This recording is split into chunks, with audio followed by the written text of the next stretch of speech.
great day, great occasion. Look at the crowd, there's a lot more of them outside, and I do hope they're going to get in. It's a funny old feeling being here in April when we're used to being here and feeling the sun biting into our bone marrow at Silverstone. We've been having the rain driving onto our skin at Silverstone, but mercy of mercies, the weather gods are smiling on us today. The sun is shining, the tarmac is dry, the sky is blue. The 22 drivers in their cars are on the grid, ready for 60 laps. The 4th Grand Prix of the year. Now, we've already had one run broken, that of Mika Häkkinen that you're looking at now. Mika Häkkinen was in pole position for the Australian Grand Prix, the Brazilian Grand Prix and the San Marino Grand Prix, but not at Silverstone. In pole position is Rubens Barrichello. Now, is the other run going to be broken today? Michael Schumacher won in Australia, in Brazil and in San Marino at Imola. That was an incredible run of victories, although Nigel Mansell won 5 in a row at the beginning of the year in 1992. There is Michael Schumacher. He is 5th on the grid, and the big question is what is going to happen at the start? Because ahead of him are his 2 main rivals in the World Championship, David Coulthard and Mika Häkkinen. Yes, I know they're a long way behind him at the present moment, but there are still 14 races to go after this one, 13 races to go after this one, and I'm sure they're going to catch up. Now, a lot of people will be rooting for Ferrari all around the world, but a heck of a lot of people will be rooting for McLaren as well. And they've had a rough time in the first 3 races of this year. Engine trouble for Mika Häkkinen in the first 2. He finished 3rd at second at San Marino. But they are desperately looking for points. They are 29 points behind Ferrari in the Constructors' Championship. And of course, Michael Schumacher, with 30 World Championship points, is 24 points ahead of his nearest McLaren rival, Mika Häkkinen.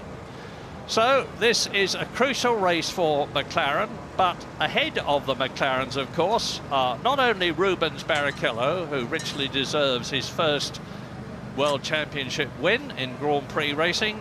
He started in 1993, as you just heard Tony Jardine say. But ahead of the 2 McLarens too are Heinz-Harald Frentzen in his Jordan. And that's a car which is very well suited to this track. The Mugen Honda engine has got the power in the right place, and Heinz-Harald Frentzen has already won 3 Grand Prix this year, 2 of them last year for Jordan. So it is a wide open race. Should be very exciting. It's great to see Schumacher actually now back on the 3rd row. We'll see if there's any overtaking to be done in Formula 1 now. Sorry, I've had a puff, I've just run a long way. But he's got to get past those 2 McLarens. Coulthard looked very strong in the warm-up. They're all denying that there'll be any difference on the start with these new electronics, because they're saying, well, our car didn't have them anyway, so it doesn't affect us. But I'm pretty sure it does. Some of them. Not all of them, but some of them were using systems to help get the car away. So the track is very green. We've had a lot of rain, as you know. Some other cars racing on the track, some older cars which tend to tear up the Formula 1 rubber with their hard tyres. Formula 3000's running in the wet yesterday, and the drivers were all complaining of lack of grips because the circuit is very, very green, as we call it. Well, they were here last week, of course, testing. So although it's been mostly wet, but some dry periods in the last couple of days, they had plenty of time last week to work out the best dry settings as well as the best wet settings in the last couple of days. You saw something there that I haven't seen on this trip before. Heat haze, would you believe? And away they go on the installation lap. There are 60 racing laps here at Silverstone. Because that's the only time you see the green light now on the start these days, is to say, go on to that warm-up lap, formation lap, whatever you like to call it. And unusually, of course, here, the start line is in a different place to the finish line. So they start halfway down the pit straight, but the finish of the race is as you come, just finish sweeping out of Woodcote in the original position. And that's what caught Michael Schumacher out yesterday. I was talking to him last night. He thought he'd started a new lap for his final go at qualifying by half or 1 second.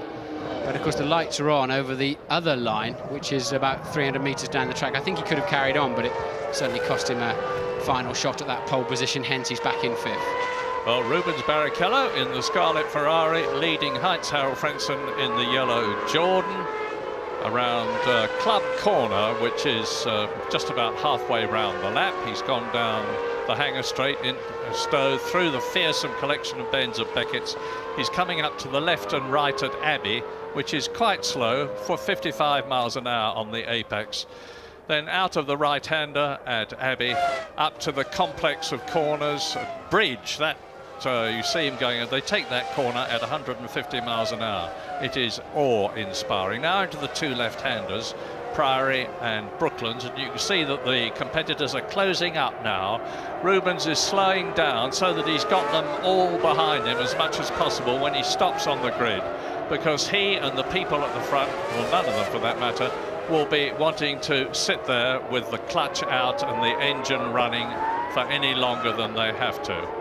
So right down at the grid, right at the back, are Marc Genet and Gaston Mazzacane in the two Minardis. They're bringing up the rear of the field again. I remind you that on the third row of the grid, ahead of his more experienced teammate Ralf Schumacher, is Jenson Button in the Williams BMW. He put up a terrific qualifying lap yesterday, and it's put him on the third row of the grid. So through that heat haze drives Rubens Barrichello in front of us to take up his position on the left-hand side of the grid.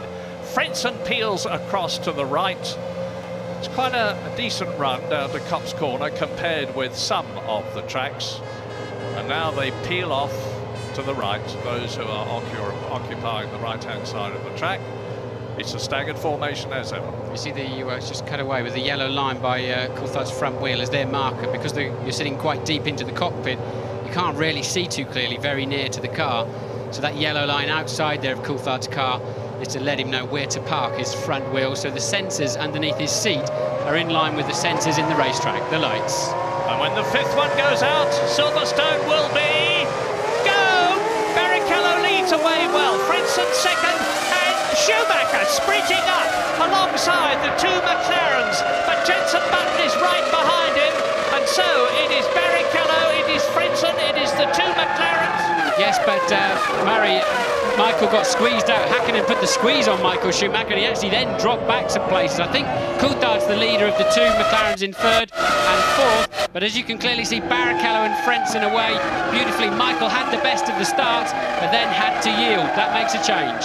Yes, so Michael Schumacher is in sixth position, and Barrichello, of course, has got a dry track, a clear track in front of him. The two Minardis are still last, of course, and thankfully, as they go down into club, they're all away. And Ralf Schumacher just outbraked his brother. Michael tried to move into Stowe, which would be a touch of deja vu from last year, decided to back off, and now Ralf, his brother, outbraked him into Vale, and he slipped yet another place. Look at the pair of them in the background there, and Ralf maintains that position. A disastrous first lap. Ralf running a little bit wide there. Disastrous first lap for Michael Schumacher, but he's coming back at his brother. Barrichello leads into Priory.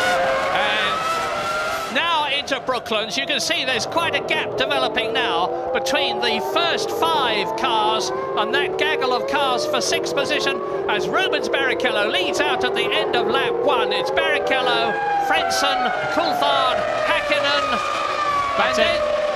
Jenson Button is fifth, Murray, followed by Villeneuve, and then Michael Schumacher has dropped behind his brother in 8th place. So Ralf up to 7th, Verstappen 9th, and Jarno Trulli tops out the top 10. So Michael Schumacher down in 8th position, and already Jenson Button, who is in that leading 5, has gained 1 place at the expense of Michael Schumacher. He started alongside his hero, could hardly believe his eyes when he saw that it was happening yesterday, and now he is ahead of him.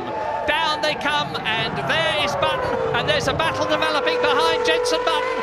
Yes, that was Ralf making a move on Villeneuve. I don't know whether he got through. Yes, he did. Ralf Schumacher takes Villeneuve into Stowe, so he moves up into that 6th place. So already the race is starting to develop into a pattern. 5 up at the front, then there's more, and right down to Mazzacane, who was running last week with Frentzen now, and that is Rubens Barrichello's Ferrari ahead of us, and it's out of Abbey, now up to Bridge, the 150-mile-an-hour right-hander. Barrichello, Frentzen, Prix, the left-hander, and the gap between the two of them at the end of that previous lap was just 0.4 of a second. Barrichello, Frentzen, Coulthard, Hakkinen, Button, Villeneuve. So Jacques Villeneuve in the BAR is in 6th position ahead of Ralf Schumacher and Michael Schumacher, the two brothers. Now, can Michael do anything about the Williams BMW? Because Michael Schumacher is in a much more powerful motor car, but his brother is very determined indeed, and he can't. Villeneuve is ahead of the Ferrari.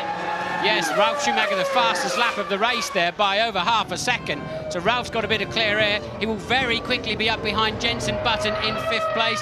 The two Williams absolutely flying in the warm-up this morning, looking very, very well balanced in these dry conditions. Hakkinen appears to be struggling a little bit in the early stages, and now Coulthard slipping back from Frentzen too. I am amazed that Michael Schumacher is down where he is. He must have some sort of a problem.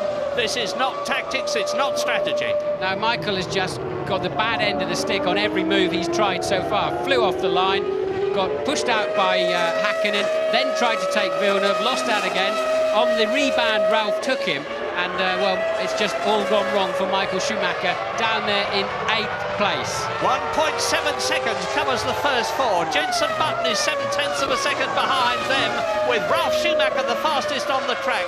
And the Williams BMWs, the two cars there, have surprised us a lot this season. They're continuing to do so here at Silverstone. The brand new BMW engine is doing an absolutely fantastic job, and both of them are in the top 6. Jenson Button 5th. Ralf Schumacher is in 6th position, and it looks to me visually as though Rubens Barrichello in the Ferrari there, as he burst out of Woodcote, has increased his lead slightly over Heinz Harald Frentzen, who's... Ralf Schumacher fastest man again. So here's the start look, and watch the second red car look of Michael Schumacher. They touched twice. That's why Schumacher had to get out of the throttle. Hakkinen and Schumacher touched twice. Hakkinen stayed on the gas. Michael had to yield, and then that cost him some time. Here it is again. Look at there's Schumacher. Hakkinen moves across on him. They touched. I'm just wondering whether it's deranged Schumacher's Ferrari suspension slightly. Here's a better view. Look now. Oh, they were so... Actually, they didn't quite touch. They just looked like they did from that high shot, but a closer shot, and they just got extremely close. A little bit of one-upmanship going on there, and Mick is saying, no way, buddy, I need these points more than you. You're a long way ahead of us. And Michael really pushed quite heavily onto the grass. Normally, he'd have got away with that, but we all know just how wet the grass is around here. Lap 4 out of 60, here it is from Heinz Harald Frentzen's point of view. There is Rubens Barrichello sprinting away down to Cops Corner, with the Jordan tucked up behind him. The Ferrari pulling away a little on. Now we're with David Coulthard. Now look at David Coulthard. On the left is Hakkinen. David Coulthard moves across to get behind Heinz Harald Frentzen. We can't see what's happening to Hakkinen, who is just behind us, but that is where Coulthard got his 3rd position, because he started 4th on the grid. So he's had a better start than Mika Hakkinen, and it's still Barrichello at the end of the 4th lap. He led previously by 0.8 of a second. You can see what it is visually. The yellow Jordan is 2nd, and David Coulthard is gaining very slightly on Heinz Harald Frentzen. Hakkinen is not gaining on David Coulthard. Jenson Button and Ralf Schumacher are both 0.6 of a second behind Mika Hakkinen, who is in 4th position. So now look at this, Heinz Harald Frentzen, and here we are. Now look at Jenson Button in the background. Jenson Button there, and Ralf Schumacher goes through and takes Jacques Villeneuve. So Ralf Schumacher in the Williams BMW taking Jacques Villeneuve in the BAR Honda, and he's still ahead of him. Schumacher 6th, Villeneuve 7th, Michael Schumacher in 8th position. Is now 8.8 seconds behind Rubens Barrichello that you're looking at. Frentzen, Coulthard, Hakkinen, Button, Schumacher and Jenson Button is still that 0.6 of a second behind, and there is Ralf Schumacher in 6th position. So Ferrari leads, Jordan 2nd, and we're with Frentzen now. The 2 McLarens 3rd and 4th, the 2 Williams BMWs 5th and 6th. Villeneuve's BAR is 7th, and Michael Schumacher is 8th. Yes, Michael appears to be slightly off the pace, but I think he's just in that slipstream position behind Villeneuve, and he's having to basically lap at Villeneuve's pace, which is over 1 second per lap off the pace of the leaders. I don't think it's necessarily because Michael's got a lot more fuel on board. Certainly took off the line like he wasn't quite so heavy, or especially heavy, I should say. So Michael tucked up behind Villeneuve at the moment. Doesn't appear to be able to do anything about it at all. There they are. And look, Verstappen hanging on to Michael Schumacher in the Arrows. Yeah, the Arrows is going extremely well here. Last year, Tom Walkinshaw's team, Arrows, concentrated on developing this year's car. They hadn't got a big enough budget. Michael Schumacher having a look at Villeneuve, tearing off a strip from his visor. But Jos Verstappen holding on in this new car that's been developed by the Arrows team at Leafield. And this year it's got a Super Tech engine, and it's a very, very quick motor car. Jos Verstappen has been out of Grand Prix racing last year. He's back with a bang. It's so unusual to see Michael losing out in those first lap battles. We normally expect him to be the one making the moves, but just didn't pay off for him today. And now Ralph's pretty much got in the slipstream of Jenson, and he's lost a little bit of his momentum and inertia. They're all now lapping between 1:29.3 and 1:29.6, that whole leading gaggle, which is why they're so close together. Going to be very interesting to see what happens with Ralf Schumacher and Jenson Button. They are teammates. The one thing you mustn't do with your teammate is to collide with him. You shouldn't collide with anybody, but certainly not with your teammate. But Ralf Schumacher was not at all happy that for the second time in 4 races this year, Jenson Button out-qualified him here at Silverstone, and Button is ahead of him now, and Heinz-Harald Frentzen has just made the fastest lap of the race, as you see, 1:29.18, and that compares with last year, 1:28.3 by Mika Häkkinen. So Frentzen is starting to close on Rubens Barrichello. Ralf Schumacher is closing on Jenson Button. Well, there you see the amount that Michael Schumacher was behind. It's the whole length of the Hangar Straight. As the leaders turned into Stowe, Michael was just coming through Church onto the Hangar Straight. Quick word now about stops and strategy. You heard James Allen. We're probably expecting 2 stops. Now, if you do it mathematically, those 2 stops would be on laps 20 and 40 in this 60-lap race. But as you also heard James say, there's going to be all sorts of different 2 stops. Some people will stop early for their first stop, some will stop very late, and it's going to be difficult to get a coherent picture of the race until much later. Yes, and the Ferrari team will be now recalculating what to do with Michael Schumacher. This could not have been in their game plan at all, and they're going to wonder how they can at some point widen the window of those stops and find him a bit of clear air so he can close down that 11-second gap he's got to the leaders. James, what can you tell us? Well, I think he's in big trouble, to be honest, Martin. It's going to be very, very difficult. I also think he did take a knock in that Häkkinen incident. I'm in the Ferrari garage, and I said to them, they looked like they very nearly touched, didn't they? And then one of the Ferrari guys looked at me and said, listen, mate, they did touch.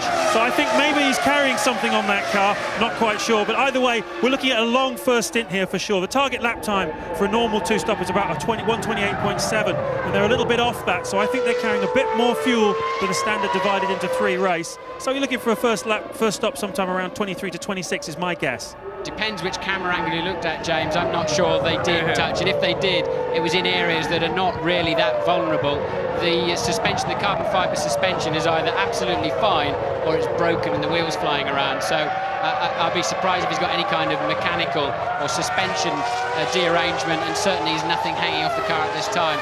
Michael just appears to be nailed back there in Villeneuve's slipstream, but falling back slightly, now 7/10 behind. Lap 8 out of 60, we're with Frentzen, who is in 2nd place. You can see Rubens Barrichello ahead, 9/10 of a second. David Coulthard has just made a very quick lap. He's half a second behind us in Frenson's car. Mika Häkkinen is 0.8 of a second behind him. Jenson Button is just under a second behind Mika Häkkinen. Ralf Schumacher is 1.1 seconds behind Jenson Button, who's just made the fastest lap of the race. So the young Jenson Button is on the move. He's only 0.4 of a second now behind Mika Häkkinen. There's Häkkinen, there is Button, and there's quite a big gap behind Jenson and Ralf Schumacher. Now, completing the top 10, Jacques Villeneuve is 7th, Schumacher is 8th, Verstappen is 9th, and Jarno Trulli is in 10th position. Lap 9, no retirements. There is Häkkinen and Jenson Button. Now, you remember when Jenson spoke to Martin just before the race, he quite coolly said, I'm looking forward to my first British Grand Prix. I can't wait to get into the race. He's got into the race. He stayed ahead of Ralf Schumacher. He has passed Michael Schumacher, the double world champion in the Ferrari, and he's closing on double world champion Mika Häkkinen as you look at Jenson Button now. Barrichello, Frenson, Coulthard, Häkkinen, Button, and Ralf Schumacher. Coulthard beginning to press Frenson once again, and Button's, I mean, the speed he has in the car, I don't think surprised anybody, but this kind of maturity in a race is just, this is probably his 40 or 45th circuit race ever, and here he is mixing it with the best in the world. You're on board with Coulthard going into left field. He takes a slightly tighter line through there, gets on the power nicely. Not too much oversteer on the way out as the car accelerates over the start line. That's the finish line. The start line is now, and Cox is ahead 190 miles an hour. So difficult to see where to turn in, and then hold your breath on the exit. There's a little tiny piece of curb before you're in the gravel trap. Into Beckett, see if he has to lift too much. A little bit of lift there, still got quite a lot of fuel on board. Remember, riding the curbs, and a little bit of spray. There's still some water up against those curbs.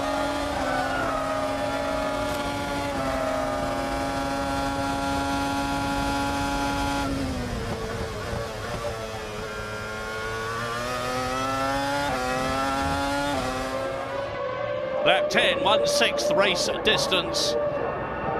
And still, Rubens Barrichello is staying out in front of Heinz-Harald Frenson. So look how close it is. You see, this is a real motor race. This is a very different kind of circuit here at Silverstone to the one in Australia, to the one in Brazil, to the one at Imola for the San Marino Grand Prix. Wide open spaces, very fast indeed. Flowing corners, and although there have been chicanes put in, as there have at most circuits after the tragic death of Ayrton Senna at Imola in 1994, Silverstone remains a very quick and spectacular circuit, and you can see that David Coulthard, the third car on the left there, is crowding right up behind Heinz-Harald Frenson's Jordan, trying to get to grips with it and get past to have a go at Rubens Barrichello.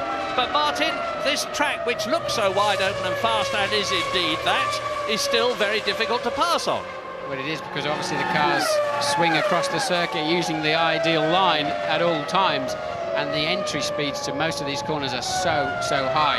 You really need a slow corner onto a long straight with a big break at the end of it to generate some overtaking, but then everybody complains the circuit is slow and boring. But you know, it's thrilling to drive, thrilling to watch, but it's not conducive to a lot of overtaking. Now, the lucky thing from Michael Schumacher's point of view is that although he is still in 8th position behind Jacques Villeneuve, who is 7th, and therefore out of the points, his main rival from the last 2 years, Mika Häkkinen, that you're looking at, is still only in 4th position on 3 World Championship points. So if they stay where they are, and I don't suppose for a moment they will, Schumacher would still only lose 3 of his World Championship points lead over Mika Häkkinen. As we ride with David Coulthard in 3rd position.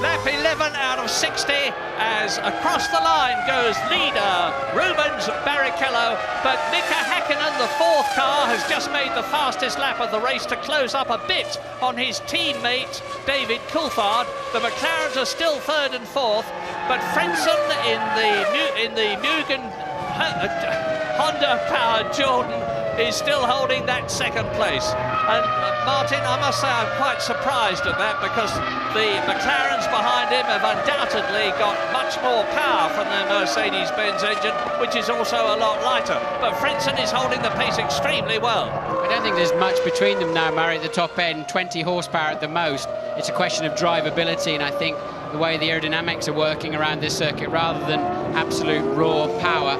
And Barrichello's car's working well, there's no doubt about that. He's just done a new fastest lap of the race on a 1:28.8, but they're all so close. This is the amazing thing, all designed to different philosophies, same regulations, but different philosophies and all kinds of interesting differences as you look along the cars aerodynamically, weight distribution-wise and whatever, but they are so close in performance. Unfortunately, that's not generating us great overtaking opportunities. No, but listen to this. I can now tell you something that hasn't been told before this week.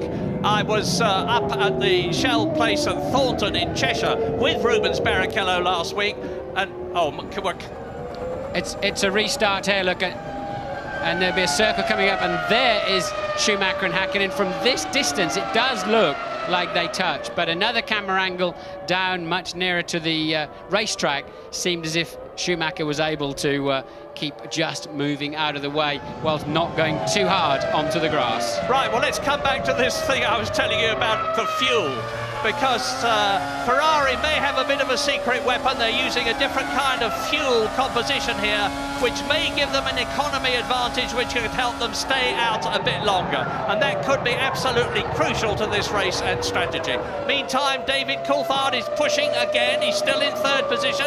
You still see Barrichello, Frentzen, Coulthard, Häkkinen, and there's only 2.5 seconds covering the top four. Yes, new fastest lap for Coulthard on a 1:28.4. They're just edging that away now as the fuel load goes down. Remember, 10 kilos of fuel around here, let's say 4 laps worth of fuel is 0.4 of a second in cost per lap, carrying that weight around the circuit. Michael Schumacher is now 16.5 seconds behind the leader, almost as if he's lost a bit of interest back there. He's not really putting any kind of pressure on Villeneuve. We're not seeing one of his storming drives through the field.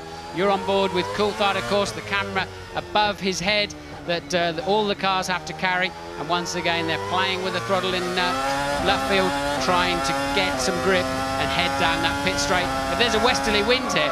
At the end of this straight is often the fastest part of the racetrack at 195 miles an hour. Well, you don't need to be a brain surgeon to work out that with the race as close as this, because you're looking at Ralf Schumacher now, who's in 6th position, just 4 seconds behind the leader. 4 seconds covers the first 6. You don't need to be a brain surgeon to work out that a great deal is going to depend on strategy and when they come in, how long they take, and where they rejoin the track in relation to their competitors. As down the straight into Stowe goes Häkkinen, Coulthard coming towards us now, De La Rosa, Johnny Herbert in the Jaguar. They are 17th and 18th. And coming through now, there is Herbert.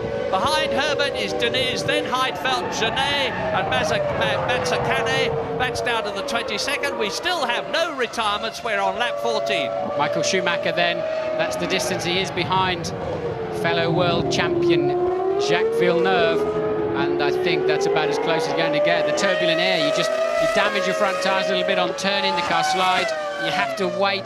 The guy in front of you is always going to be on the throttle, at least a car length ahead of you, of course, and you just end up taking his momentum somehow. You've got to arrive and nail the guy in front if you can, otherwise you end up falling into some kind of, you just get mesmerised really, and that seems to be where Michael Schumacher's at right now at this stage of the afternoon. As he follows Jacques Villeneuve in the BAR Honda, the world champion of 1997. You remember that Michael Schumacher and Villeneuve had that contentious coming together at Jerez in 97, which decided the world championship.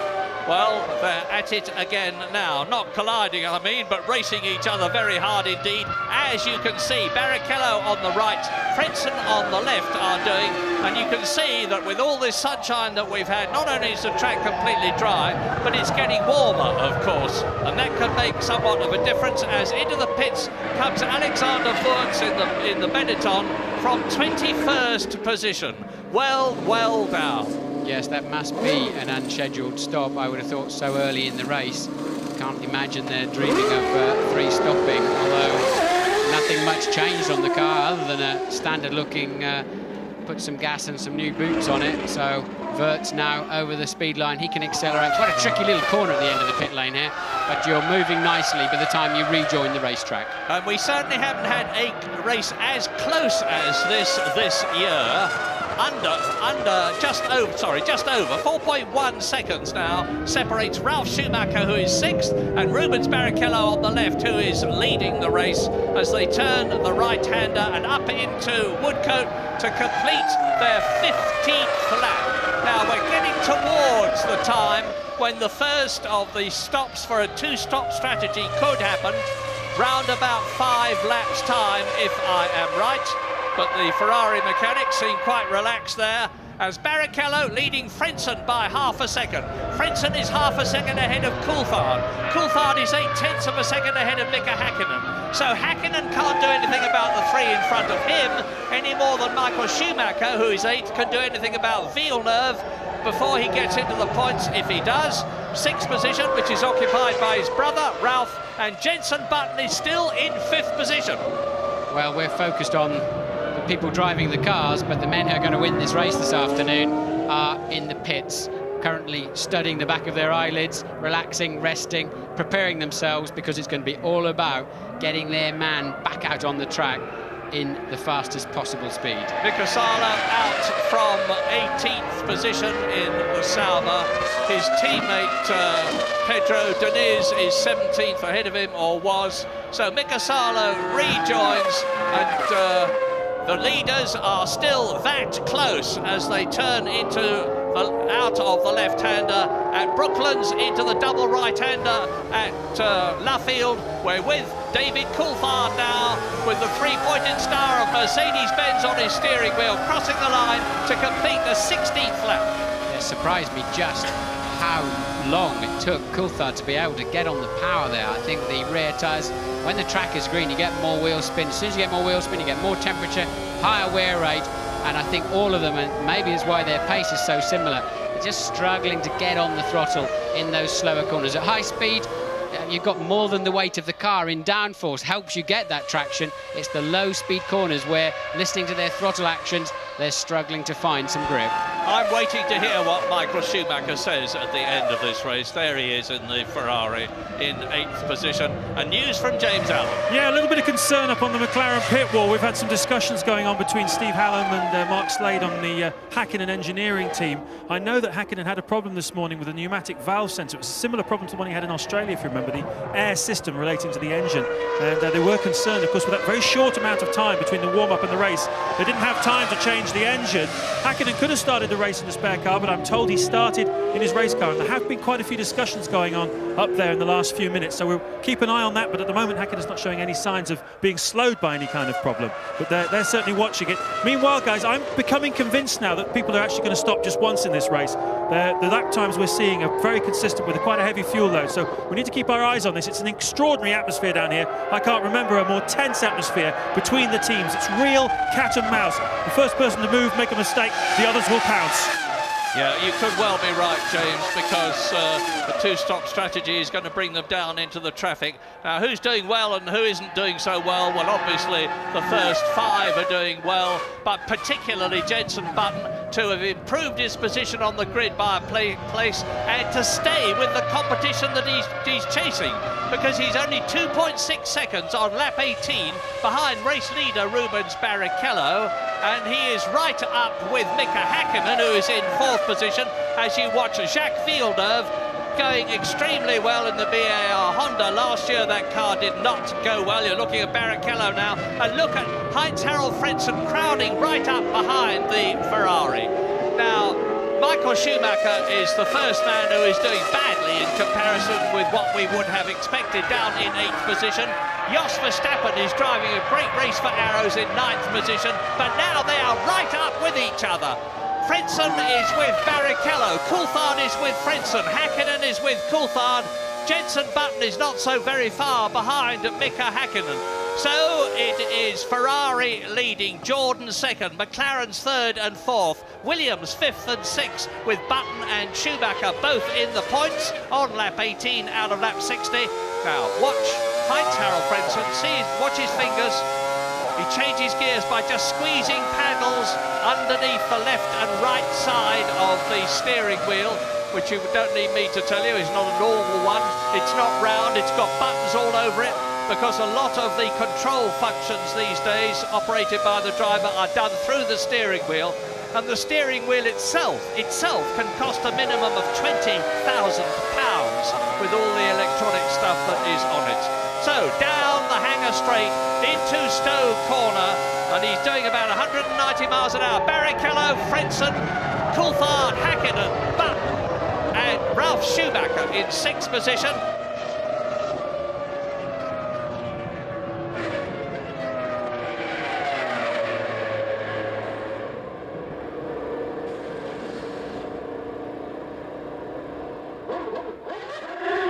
This is not a good race for Benetton again. Fisichella came in from 15th position. Look at the nose of his car. I don't know what's happened. He must have hit something. He's caught the back end of somebody's car, I'd imagine, and just rubbed the carbon fibre off the end of that. And he's racing around to the back with Mika Sala. They're squabbling over last place at the moment. There's Michael Schumacher, Rubens Barrichello. 0.4 of a second ahead last time around. And it's the Williams at the back of that pack looking most menacing. I think Barrichello's just hanging on to it. He hasn't got anything left to be able to pull away from these guys. And the rest of them are really just struggling along in the slipstream, biding their time. As I say that, Barrichello does a new fastest lap of the race, but again, we're talking just a few tenths in it, a few hundredths in fact. Yeah, and 3.8 seconds covers the first to sixth now, because Ralf Schumacher has closed up, and Rubens must have been listening to us, because he's just done the fastest lap of the race to try to increase the gap. 1 minute 28.4, and that's only 1/10 of a second slower than Mika Häkkinen's fastest lap last year, so that's an average around this Silverstone circuit of 3.2 miles of sub 130 miles an hour. And bear in mind that they slow down for some of the corners to about 55 miles an hour. 190 miles an hour down the hanger straightway with Frentzen coming out of club, accelerating slightly uphill towards Abbey, the left-hander. This is where you slow from 175 down to 70. Take the apex, right-hander out, accelerate hard, up towards Bridge Corner. That's Verstappen, isn't it? Verstappen in 9th place, dropping back, was in 9th place, now down amongst the Minardis, which means he must be 18th or 19th. So Verstappen, after a fine run, now out of the race, unfortunately.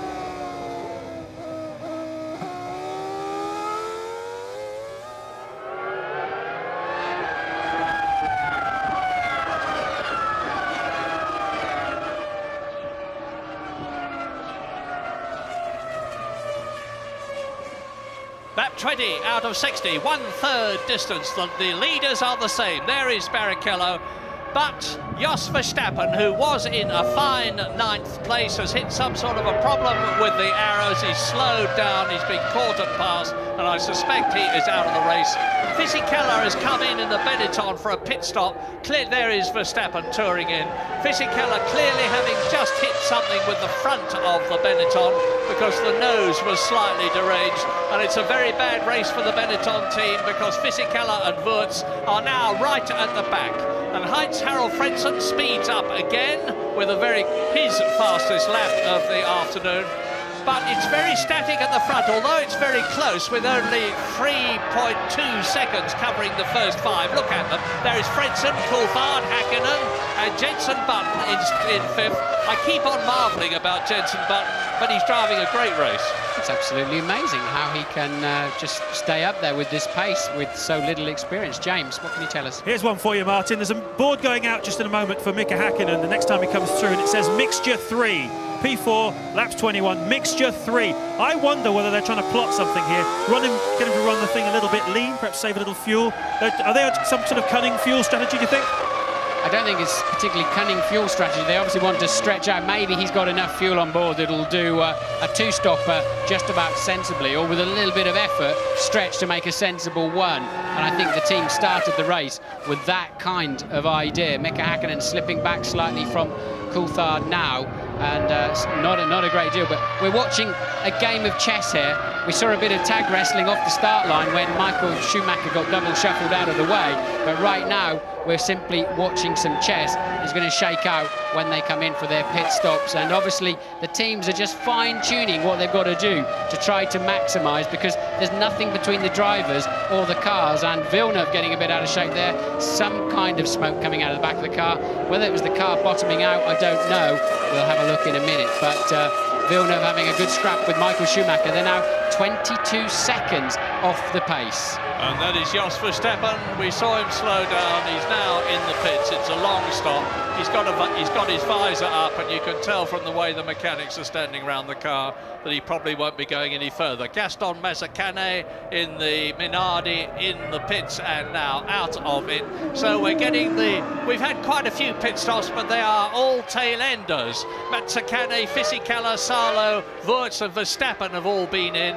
Nobody who is higher than 17th has yet been in, and we're now on lap 22, on lap 23 now, because Barrichello goes through, as you see, 0.6 of a second ahead of Frentzen, so he's eking out his lead, and Mika Häkkinen has just made the fastest lap of the race, faster than his own fastest lap last year, as Verstappen retires, and that is the first retirement on lap 23. Well, fuel 3, maybe he was running fuel 2 before or something, James, because he's now gone something like 0.7 of a second faster with, I can't believe it's the fuel mixture, for sure it'd be Mika getting his head down, I would have thought, probably on the lap before. You always lose a little bit of time while you're listening to a message, understanding a message, making the adjustment in the cockpit. You can't help it. You lose a little bit of momentum, and now all of a sudden, Mika Häkkinen appears to be very much on the attack.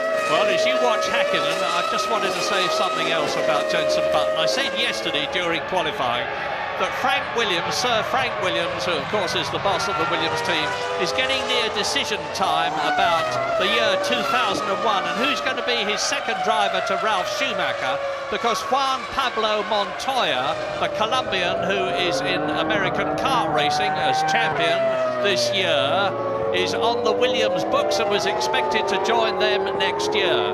But Jenson Button has been going so well that there's now got to be some doubt about it. If he keeps going on the way he's going now, because he's holding that 5th position superbly, Frank Williams' decision is going to be even harder to make. I wouldn't like to have to make it. Well, Frank Williams made an incredibly brave decision to put Jenson Button in the car because of his lack of track experience. I think it would be an even braver decision to turf him out now after certainly what we've seen in the first few races. But I reiterate, there's a lot of hurdles for Jenson to clear yet this season. The wet races, the street circuits or whatever. But so far, it's just been astonishing.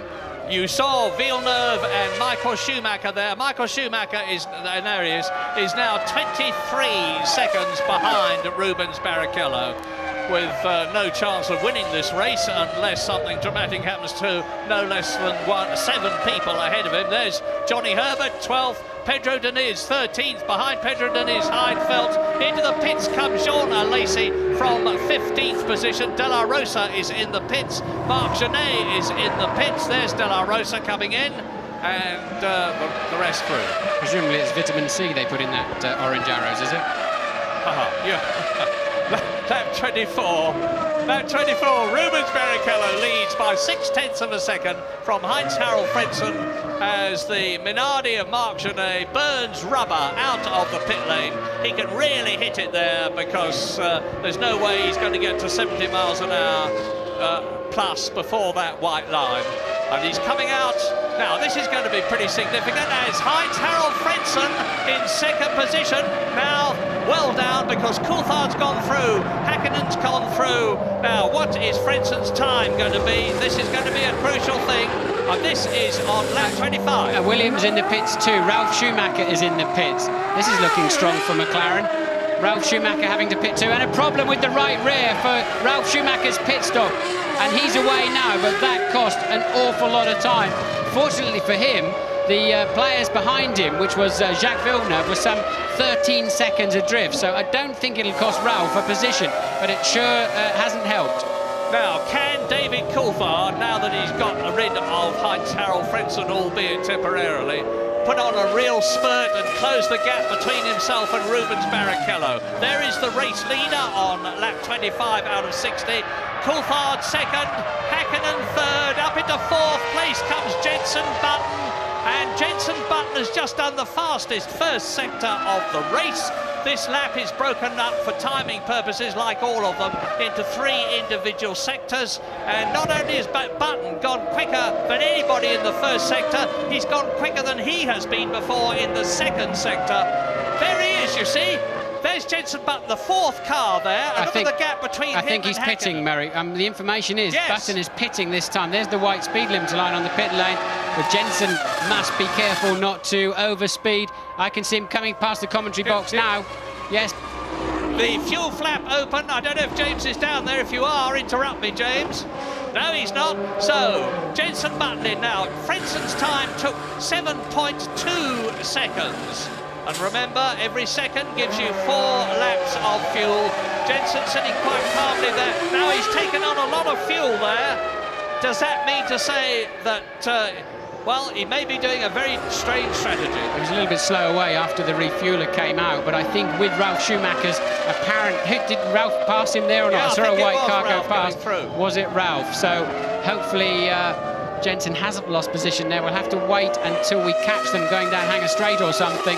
But this is the battle for the lead now. Coulthard having Frentzen gone in the pits. Coulthard got some clear air and look, immediately just zapped straight up to the back of Barrichello. And if you ever need proof that the aerodynamics of these cars are affecting their overtaking performance, I think there it is. It's clear to see. Well, this is Rubens Barrichello's 115th Grand Prix. Ralph's in front. Sorry to interrupt, Murray, but Ralph did get through. So whatever that problem is on the right rear wheel cost him nothing. Jenson a little bit slow away, I think, after they lifted the lollipop. That gave him that 10.3 second stop, and it slotted him in behind his teammate. That's a pity. Well, it's all experience for Jenson Button, and he is still very much in the points in 5th position. As over the line into lap 27 now. Barrichello, as I was saying, this is his 116th Grand Prix. He's led before. He led for Stewart at Brazil last year. He had a wonderful 2nd place at Monaco. He's never won a race, but he's also led for Jordan, his previous team, not for very long, admittedly, in the Belgian Grand Prix after he took pole position. But Rubens Barrichello has had pole position for all the 3 teams he has driven for. He's led for all the 3 teams he has driven for. He hasn't won for any of them. Is this going to be the day? He's leading now by half a second from Coulthard as into the pits comes Eddie Irvine from 11th position and is passed by his teammate, Jaguar Johnny Herbert, who goes up into 11th place. Yeah, it's a sad weekend again, really, for the performance of the Jaguar team, really. Quite a long way, about a second a lap off the pace. So they're going to go away from here very disappointed, even if there's an alarming fallout of cars ahead of them and they scratch a point. Their performance will be bothering them, and a lot. Now, let's recap. You're looking at the first 3. Obviously, none of them have stopped yet. Barrichello, Coulthard and Hakkinen, Ferrari, McLaren. There were 6 together. Of those 6, Heinz-Harald Frentzen in the Jordan, who was 2nd, has stopped. Jenson Button, who was 5th, has stopped. Ralf Schumacher, who was 6th, has stopped. So we're going to see shortly whether the different strategies that these 2 lots of 3 drivers are running is going to make a difference. And look at the speed there. Michael Schumacher is now up into 5th position as a result of those stops, but he has yet to come in. Jacques Villeneuve is in 4th place, but he has yet to come in. Of the ones who have stopped, Heinz-Harald Frentzen is still in the points. He's 6th position, ahead of Ralf Schumacher, 7th, who's passed Jenson Button after their pit stops. Button is in 8th position. Jarno Trulli is 9th. Ricardo Zonta has just made the fastest lap of the race, the Brazilian in the BAR. He's in 10th position. Yes, can't explain the Zonta lap. Johnny Herbert makes his first stop. It's really either they're going to stretch a very long second stint here, or he's on a 2-stopper. Either which way, it seems to be somewhere about in the middle. But you saw a quick shot back there of Michael Schumacher with his head down, but he's still only, he can't get any closer than half a second to Jacques Villeneuve. They're currently running 4th and 5th because of the pit stops. Still only one retirement, and we're on lap 28, almost at half distance, as James Allen gives us more news. Here's a scenario for you guys. Michael Schumacher's 22 seconds behind the two McLarens. If they pit and rejoin, they will rejoin behind him on the track, which of course will allow Rubens the breathing space to put a few quick laps in, make his stop and win this race quite comfortably. Now I just wonder whether that's what we're heading for here. I know McLaren are getting ready to make a pit stop. I think Ferrari aren't a million miles away either. But Häkkinen has been eking out this fuel. That's why he's got the hammer down. He's trying to get the gap between himself and Schumacher as wide open as possible. Yes, thanks, James. We've seen De La Rosa stopped, I believe, in the pit lane. In fact, he's gone off into the old pit entrance, thank goodness, because a car stuck in the pit lane itself can sometimes mean the safety car, but that is the old pit lane entrance, thank goodness. He had the sense to turn down there, so that will not interrupt the race. Zonta, having set the fastest lap of the race, has now pitted as well, but that's both arrows out of the race. The only two to retire so far. Shame for them because of their performance so far through the weekend, but you're looking at the top three. Yeah, and it looks to me as though they're both on a they're all on a one-stop strategy. We're on lap 29 now out of 60, and you can see how close it is. The mechanics of Ferrari and McLaren in the end analysis are going to decide the winner of the British Grand Prix if things go on the way they are now. Zonta, the fastest man on the track so far, accelerates out of the pits as Johnny Herbert, 17th, followed by Marc Genet, Nick Heidfeld go through. Well, what's critical here, we've seen already that Frentzen and Ralf Schumacher, Jenson Button have pitted earlier than the others. If they manage to stretch it out so they all stop once this afternoon, the laps that are going on now are absolutely critical. They're not running together. They're some 25 seconds apart because some have stopped and some have not. But how will it shake out once they've made their pit stops? And I noticed that the leaders are in the 27.9, so is Jenson Button. So if they can stretch, they're not gaining, and these three at the front have not gained as much as you'd normally expect by having these few laps on the lighter fuel load. So it's going to, when it all shakes out, they're going to come back out pretty much together. And we are on the half distance, lap 30 out of 60 now, with nothing in it between the leading Ferrari and the two McLarens. We're with the second McLaren now, second place McLaren, of David Coulthard, last year's winner, of course, and David Coulthard driving his best, his brilliant best, his 7th equal in the World Championship at the present moment. Just a point, 2 points behind his teammate Mika Häkkinen. And Mika Häkkinen, of course, is 24 points behind Michael Schumacher, who is in the points now. He's in 5th position ahead of Heinz-Harald Frentzen. But, as I always say, it's a bit of a false dawn because Michael Schumacher has not stopped. Frentzen has, Ralf Schumacher has, Jenson Button has, and as Martin has explained, the pit stops that are coming up are going to be absolutely crucial. It's going to be very, very close indeed. Yes, all three of them did a 1 minute 28.1. We'll wait a few seconds. Villeneuve and Schumacher still a little bit slower than that, although they're currently running 4th and 5th. Then I'm really keen to see Frentzen, Ralf Schumacher and Jenson Button's lap times as they come over the line. They're not together, I'll remind you, but they are still very much racing. This is the game of chess I was telling you about.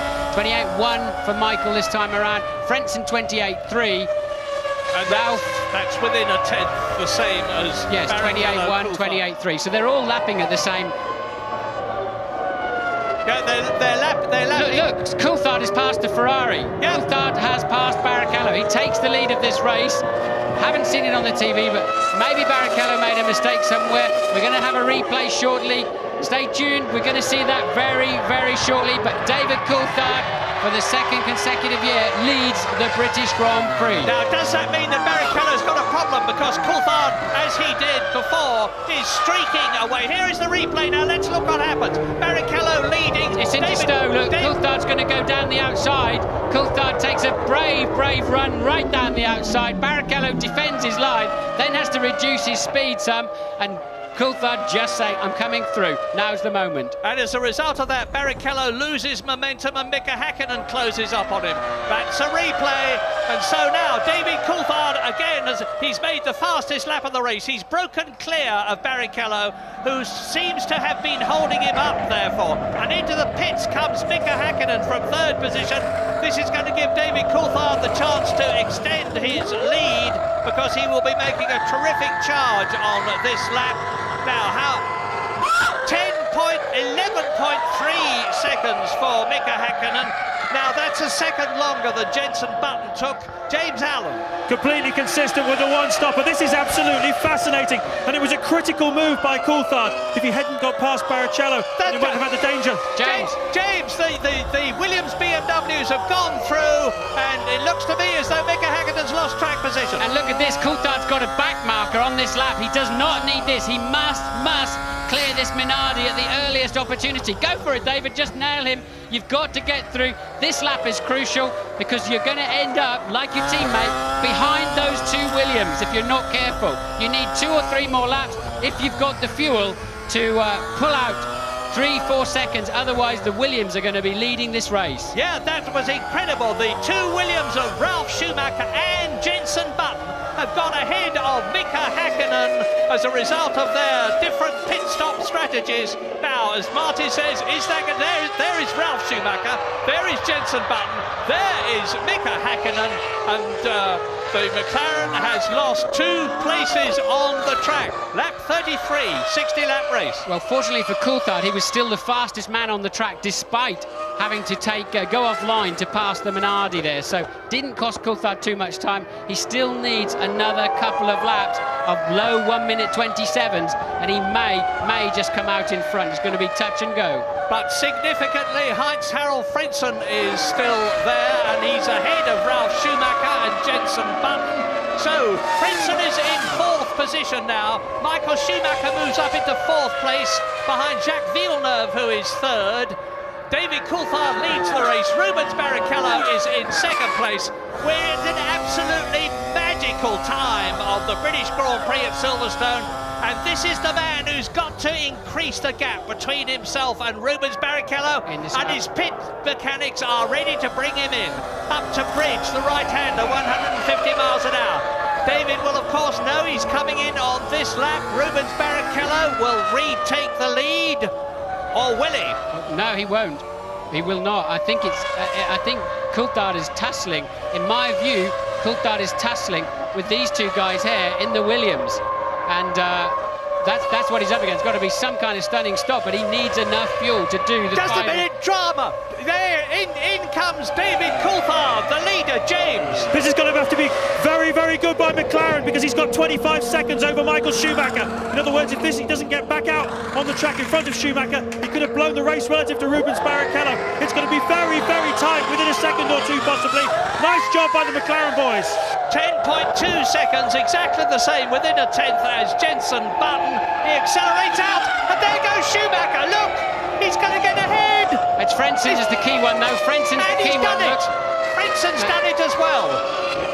There comes David Coulthard, and Frentzen chops across the pit exit. And so David Coulthard, like Mika Häkkinen, has lost track position on his pit stop. No, not quite, Murray. I don't see it that way. It's Frentzen who will, of course.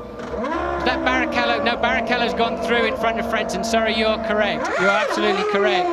So I thought that was Schumacher coming down the pit straight. It was Barrichello. So now Coulthard really has rejoined back in 3rd place. Yep, lap 34. Rubens Barrichello back in the lead as Jacques Villeneuve, who comes in from 5th position, sweeps into the pit lane and stops at his garage. But the Ferrari is back in the lead, and there is Heinz-Harald Frentzen behind, and David Coulthard. So you're looking at a restatement of the positions at the beginning of the race. Rubens Barrichello is leading, Heinz-Harald Frentzen is in 2nd position, and David Coulthard is 3rd. Right, it's clear to me now, having seen that. That is Michael Schumacher. Of course, he hasn't yet stopped. He was, as James pointed out, just about a pit stop behind the race leaders. And we haven't seen Barrichello yet. Barrichello's down the road doing 1:27.4s. It is Frentzen we can see behind. Michael Schumacher is in second place, but he has yet to stop. So, and this is lap 35.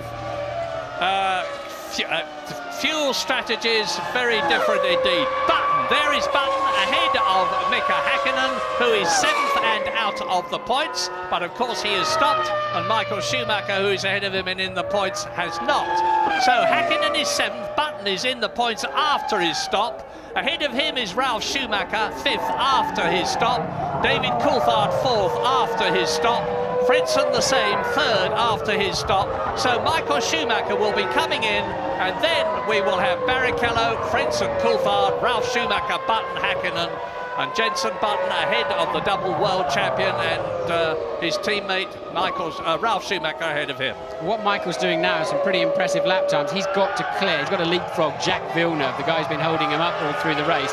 So now, and that's Barrichello spun, and Frentzen goes through. The lead is spun, Frentzen takes the lead, and surely Coulthard and Häkkinen, Coulthard and the two Williams have got a chance to come through there too.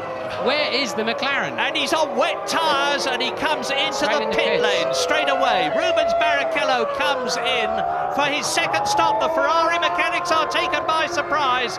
Rubens Barrichello spun. Now, does he think he's damaged the bottom of the car, James? I can't see any damage. They certainly weren't expecting him. This was unscheduled. The mechanics have just scrambled. And just to put this into context for you folks, what was happening here was Ferrari's entire strategy was based around Rubens Barrichello winning this race. He's not stalled it, the engine's still running. Now he's got a problem with the gear selection, and they're trying to just reach into the cockpit. He's blown it, guys. He had the race in his lap. Ross Brawn was at his disposal. Michael Schumacher was at his disposal to win this race for Ferrari, and he has blown it. Well, let's wait and see. He may have had a technical problem that sent him off the racetrack, because it's unusual to recover from a spin and then drive straight into the pit lane with apparently a healthy car. So he may well have had some kind of gear selection problem that pitched him off the road. So now Michael Schumacher is going to lead the race because he has not yet stopped. But the real leader is still Frentzen, followed by Coulthard. And the net gainers in all of this pit stop stuff was Ralf Schumacher, leapfrog Jenson Button, and Mika Häkkinen fell behind the peril. Here we go. Here's a replay. Now he loses the back of it there. I think there's a mechanical problem, because I noticed that when Barrichello came in and he was talking to the mechanics, he was obviously very agitated, unlike him normally, as he goes through the very wet, soggy grass, and he seemed to be saying, "It wasn't my fault, fellas, something happened at the back." Now he very clearly spun off, rejoins the track. Frentzen goes through and takes the lead, and that is the position at the present moment, with Frentzen effectively takes the lead. Michael Schumacher is leading the race. That's a very, very strange spin there for Rubens Barrichello. Look, got the throttle absolutely buried immediately. I think that was actually a Minardi going through the picture, but splashes across the grass and immediately takes to the pit lane as if he had some kind of throttle or gear shift situation. Michael, a new fastest lap of the race, he certainly will now be leapfrogging Villeneuve. James, what can you tell us? Well, I owe a hearty apology to Rubens Barrichello. Sorry, Rubens, you didn't blow it. It was a hydraulic pressure dropping on the car throughout that last lap before he spun. That's why he spun. He dived into the pit lane. There's nothing that can be done. He's parked the car. A great tragedy, because what was happening here was the whole thing was for Rubens' benefit today. Even Michael Schumacher was playing for him.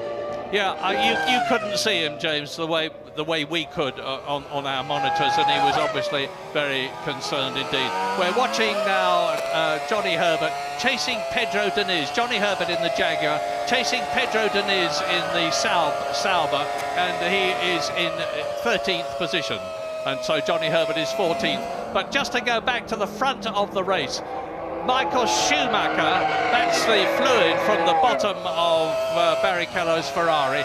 Michael Schumacher is leading the race by 4 seconds from Heinz-Harald Frentzen, but Schumacher, as we have repeatedly pointed out, has yet to stop, and Frentzen is effectively leading the race from David Coulthard and Ralf Schumacher 3rd, Jenson Button in 4th position, Mika Häkkinen in 5th place, Jarno Trulli in 6th position, as Ricardo Zonta spins out of the race. He was in 11th place, and his BAR Honda race is finished.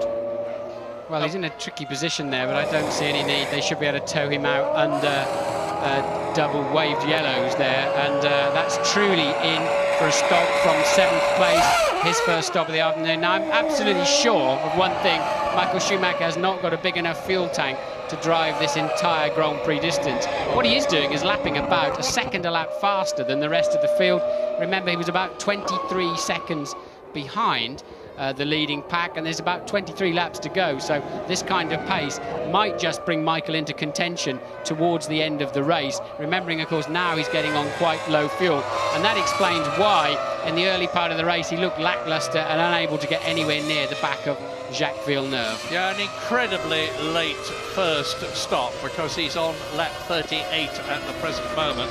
So he must have had his tank absolutely brim full, which explains why he's going now. And he comes into the pit lane, Michael Schumacher, and I'm watching for Heinz-Harald Frentzen. I can see Frentzen, he's coming through, James. Thank you, Murray. He's going to come and pit stop. He's going to rejoin in around about 6th or possibly 7th place. He won't get in front of Häkkinen. He'll be in front of True in 7th place. A bad day for Michael Schumacher at the office, really. Maybe he'll get a point, who knows. But I think, guys, you want to keep an eye on Frentzen and the two Williamses, because I'm pretty sure they're going to have to stop again. I'm not sure they really are the factor here. I think this is McLaren's day. I think Schumacher's still in the points, actually, because Jarno Trulli has not gone through yet, and I still don't see him, and I reckon that Michael Schumacher, yes, there's Trulli, so Michael Schumacher rejoins the race in the points. Now, he's on one World Championship point at the present moment, and his chief rival in the championship, Mika Häkkinen, we expect, is only in 5th position at the present moment, so there's only 1 point difference to Häkkinen's advantage if they stay where they are now. We're on lap 39. These are the positions. Heinz-Harald Frentzen is leading this race from David Coulthard by about 1.5 seconds. Then Ralf Schumacher is 3rd, Jenson Button is 4th, Mika Häkkinen is 5th, Michael Schumacher is 6th.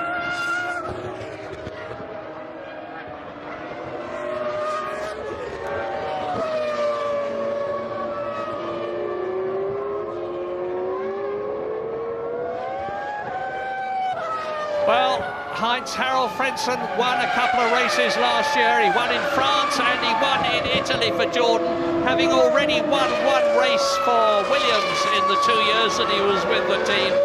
He's on his way to a 4th World Championship win at the moment, but there is still 1/3 of the race to run as you watch the BAR Honda being removed, and you now look at Heinz-Harald Frentzen, the new father of daughter Leah, just a couple of weeks old. David Coulthard there in 2nd position. There is Ralf Schumacher, Jenson Button in 4th position, Mika Häkkinen in 5th position.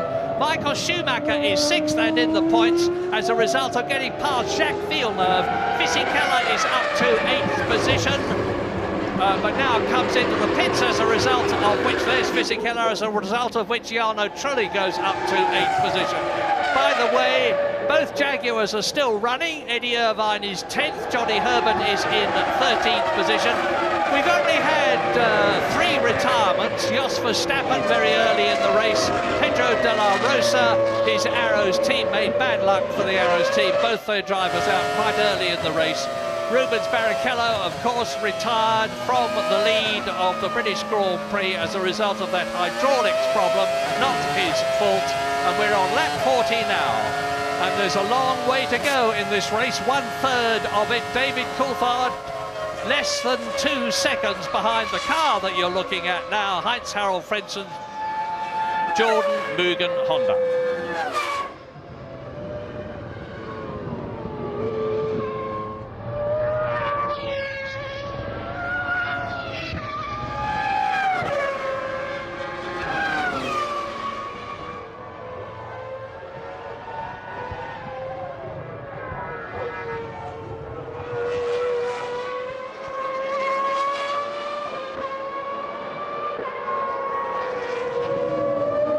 Lap 1:41, 19 to go at Silverstone. The weather is still perfect, and as a result of Rubens Barrichello's retirement, you're looking now at the first two.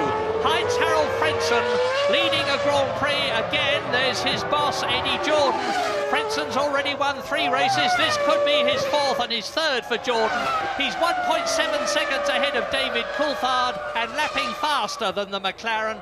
Ralf Schumacher and Jenson Button in the Williams BMWs are 3rd and 4th ahead of Mika Häkkinen, who is not making any impression on them. And importantly for him, Michael Schumacher is in the points, 6th position. But the story is, will Heinz-Harald Frentzen have to, as Genet is at the moment in the Minardi, will Frentzen have to stop again?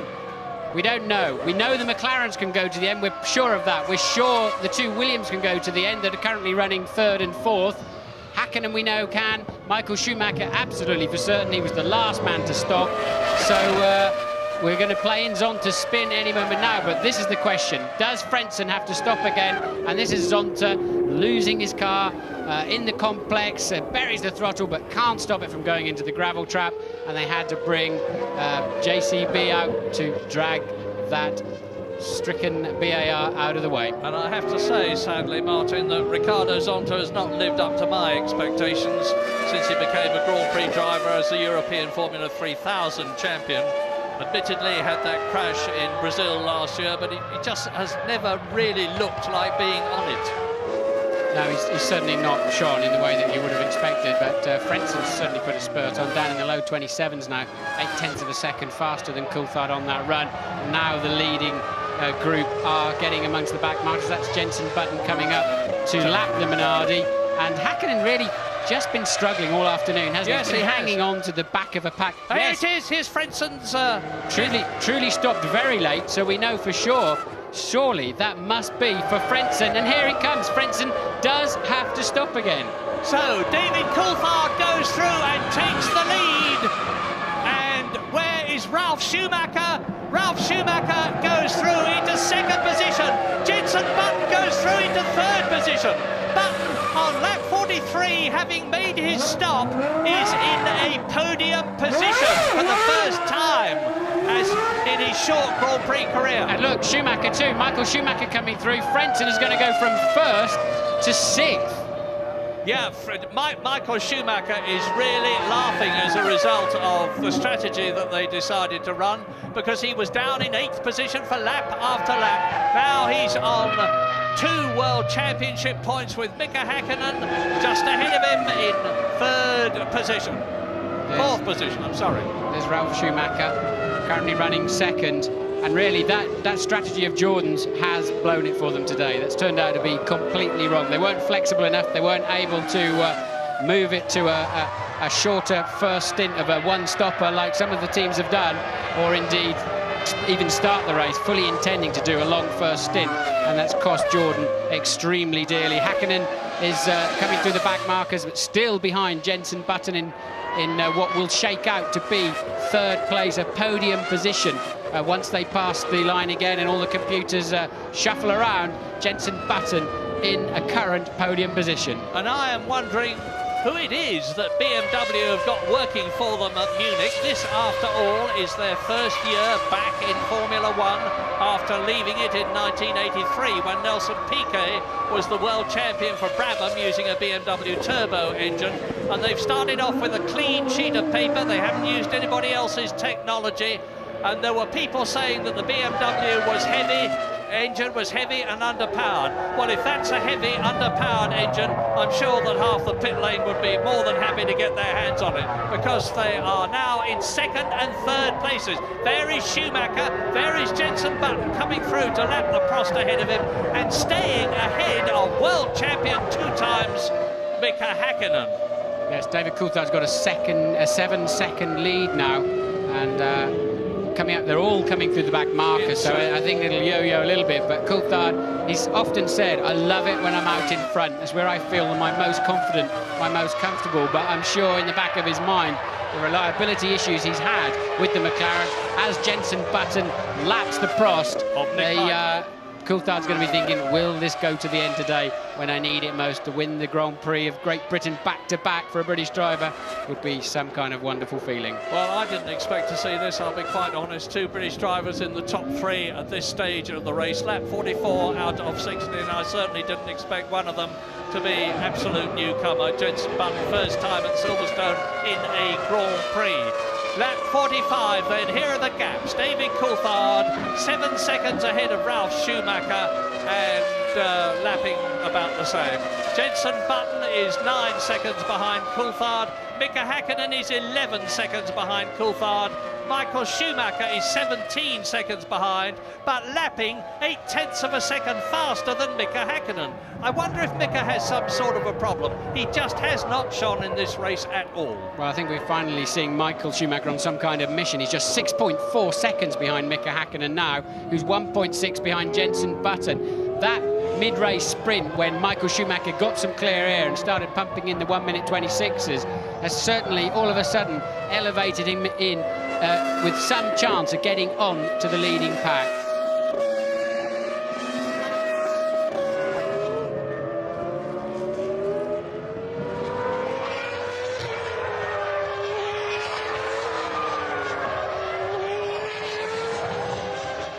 Lap 45. Now, if Michael Schumacher can keep up this searing pace, he's going to be with Mika Häkkinen in about 8 laps' time, round about lap 52, if my mathematics are correct, which they seldom are.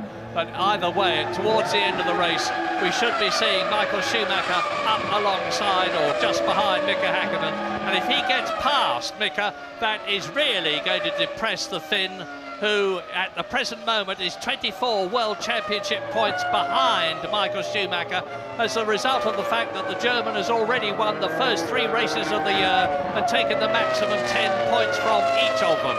So Coulthard in the McLaren, Ralf Schumacher in the Williams BMW, Jenson Button in the Williams BMW, Mika Häkkinen in the McLaren Mercedes, Michael Schumacher in the Ferrari, and Heinz-Harald Frentzen down to 6th as a result of that very slow pit stop and getaway, and he is 9-10 seconds behind Michael Schumacher, ahead of Jacques Villeneuve, who's 7th, Jarno Trulli is 8th, Eddie Irvine 9th, Johnny Herbert 10th, both the Jaguars in the top 10. There are 18 out of the 22 starters still running. Retirements in order of retirement: Jos Verstappen, Arrows; Pedro Della Rosa, Arrows; Rubens Barrichello, Ferrari; Ricardo Zonta, BAR.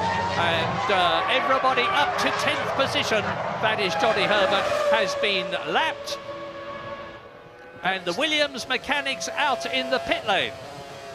Now, who will that be for? Now, this, I am a bit surprised at this. Ralf Schumacher is actually catching David Coulthard.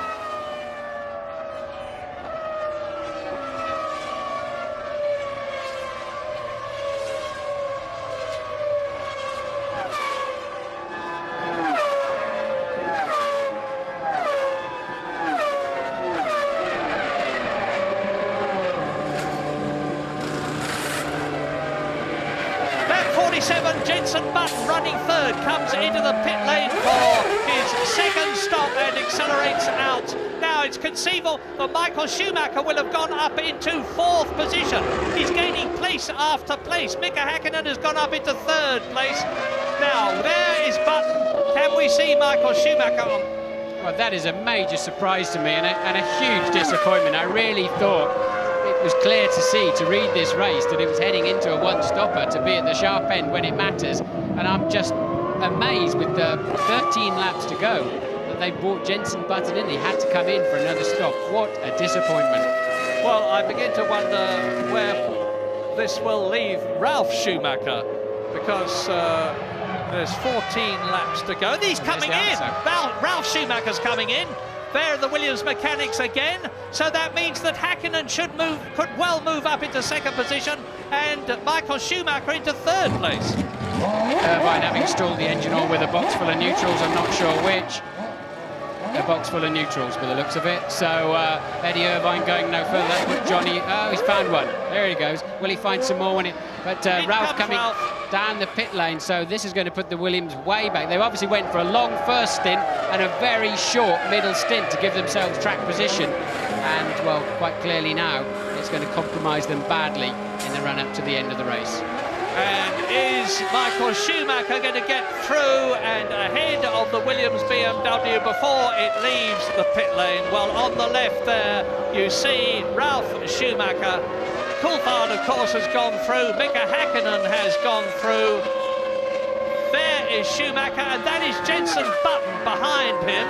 So they've both come in and rejoined the track in exactly the same positions relative to each other.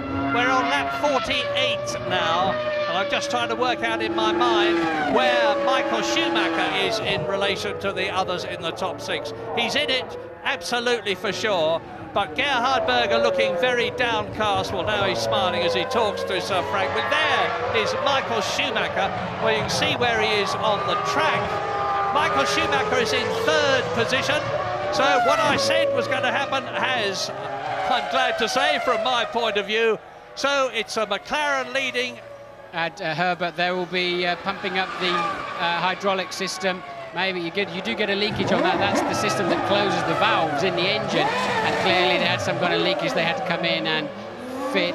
You can add that during a race. You cannot add oil and that sort of thing during a race, but you can add, I believe, compression into that system. Ralf Schumacher now out on the track on a mission, heading for a very fast lap time, but we're dying to see.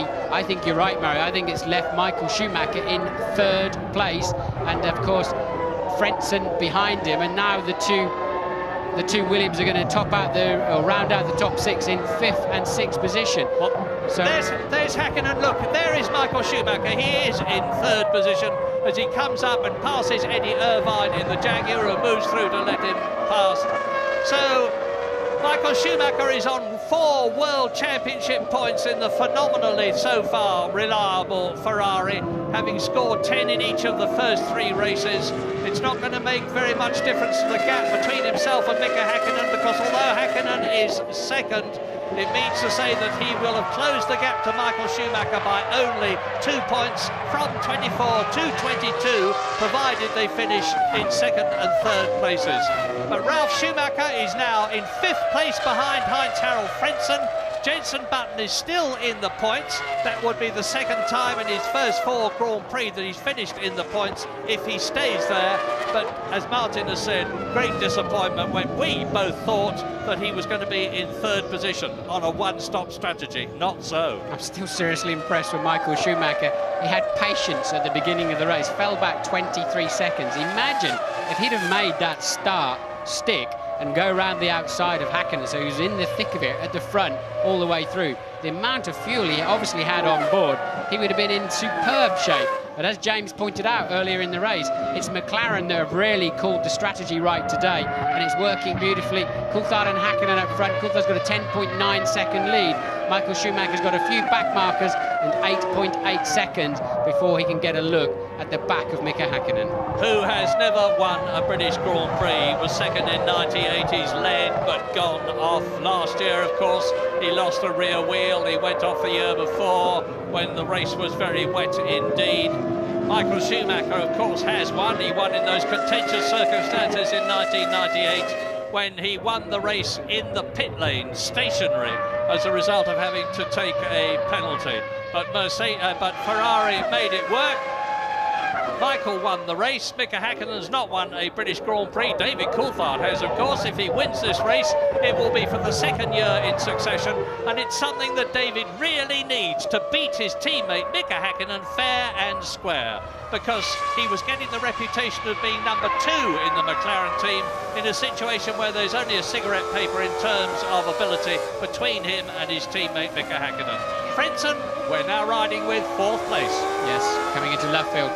Coulthard can't quite find that 10th or 2/10 to match Häkkinen on the ultimate lap, but he's always been as good, if not having an edge at some tracks in race conditions, and he certainly had an excellent afternoon as David Coulthard biding his time, making use of his strategy, and there he is, way out front at the moment. He's got a nice comfort zone. He can play his lap times to Häkkinen. He needs to keep an eye on it, because Häkkinen will come under pressure from Michael Schumacher, although actually Hakkinen is managing to maintain that 9.3 second advantage too. So Coulthard and Hakkinen looking very strong. How strong is the McLaren? It certainly showed good reliability in Imola. Mika Hakkinen had a problem this morning in the warm-up, but that seems to be the first signs that of any reliability issues. I think they may have nailed it. Well, the race that we need to look at now is Frentzen against Ralf Schumacher, because Ralf in the Williams BMW is catching the Jordan. He was only 1.5 seconds behind him on the previous lap after his pit stop. Now we're with Frentzen again in second position, and I remind you of the places. David Coulthard, we're with Frentzen in fourth position, Hakkinen is second, Michael Schumacher is third. Ralf Schumacher is just 1.5 seconds behind the man we are riding with as he turns into bridge. I think Frentzen's got a problem. Frentzen came out of Abbey chicane with a misfire. He's got some... That is Frentzen, isn't it? Yes, He's got a drama. Frentzen is going slowly. You're right. Now let's look for Ralf Schumacher, because you're absolutely right, Martin. You can see from the positioning of the car and its speed on the track that he is much slower than he has been in the past. We'll see the two of them go across the line, I have no doubt. So he sounds all right as he accelerates away up the straight. Maybe he's missing a gear. He's not changing gear at all. So he's just staying in the same gear, look, and he didn't change gear up the pit straight at all. Maybe he's lost hydraulic pressure too. And that also affects his throttle, which could explain why he slowed down so much. And Martin, we've missed it, I'm afraid. Ralf Schumacher is ahead of him, and Jenson Button is catching him. There is Ralf Schumacher ahead of Frentzen. There is Frentzen in the background, and there is Jenson Button. Now, Jenson Button is going to take fifth position from Heinz-Harald Frentzen. Of that, I have not a shadow of a doubt on lap 52 out of 60. What a cracking drive from Jenson. Watch him. This young man is so incredibly mature. I thought it when he's talking to you on the start line, Martin, and he's driven an absolutely superb race. Starting from the third row of the grid in sixth position alongside Michael Schumacher. Here he comes, edging up on Frentzen all the time. Yes, he'll just eat Frentzen alive in an acceleration zone somewhere. Frentzen clearly got some kind of gear shift problem. And although he's maintaining a fair lick of speed, I think if Jenson gets anywhere near him on the exit of a corner, he'll just swamp him. And in seventh position behind Jenson Button and 12 seconds behind him, just so that you know what's happening, as you watch very shortly, the young Englishman taking fifth position away from Heinz-Harald Frentzen, who moves over and lets him through. He knows there's no point in resisting, and it's now Williams BMW in fourth and fifth place ahead of the Jordan Mugen Honda of Heinz-Harald Frentzen, the only Jordan in the points, because Jarno Trulli is down in eighth position. That's boss of Williams' technical side, Patrick Head, and out goes Nick Heidfeld in the Prost from 15th position. Another miserable race for Prost, because Lacey is only 12th. Exit of Beckett's, there'll certainly be some double yellows there. That's quite a tricky position, but again, they should be able to recover that car quickly enough.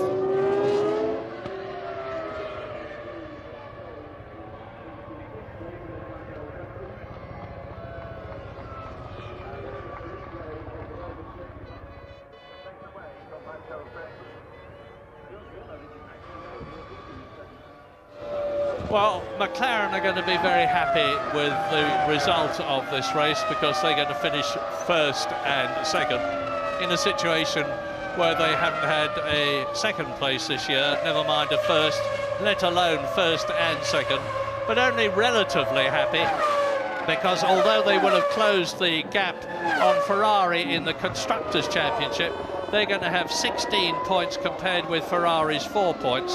So they'll close the gap in the Constructors' Championship by 12 points, but they're still going to be a good way behind Ferrari. And in the Vital Drivers' Championship, of course, the fact that Michael Schumacher is in third position and only 2 points behind the man you're looking at now, Mika Hakkinen, is not going to make a lot of... Sorry, that's David Coulthard.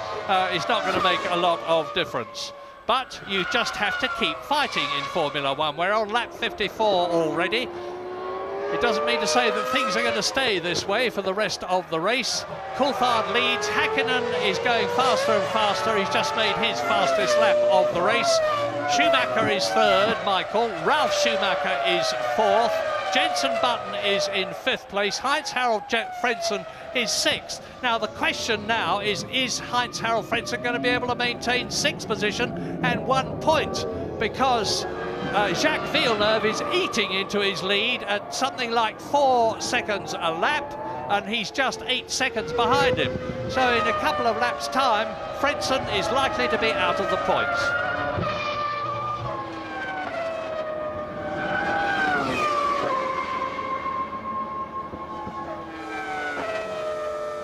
And that's Frentzen cruising, waving at the crowd. His race is over. Any hydraulic pressure he had left in that system to work the throttle and the gears is finally over.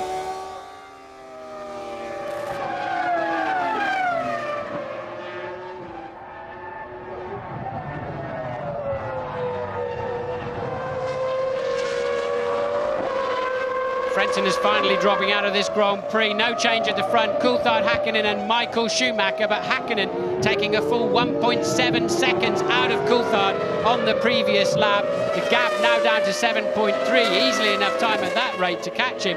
I can only assume that Coulthard must have been told by the team, Mika will not attack you. There's Frentzen recovering to the pit lane. I'm sure that's going to be hydraulic pressure, but surely they won't let Hakkinen try and apply pressure to Coulthard when they've got 11 seconds advantage over Michael Schumacher in 3rd place. Frentzen driving straight into the garage. If they do, there will be an absolute uproar outside Formula 1, because remember what happened in Australia when David Coulthard moved over the year before last and let Mika Hakkinen through at the end of the race to win it.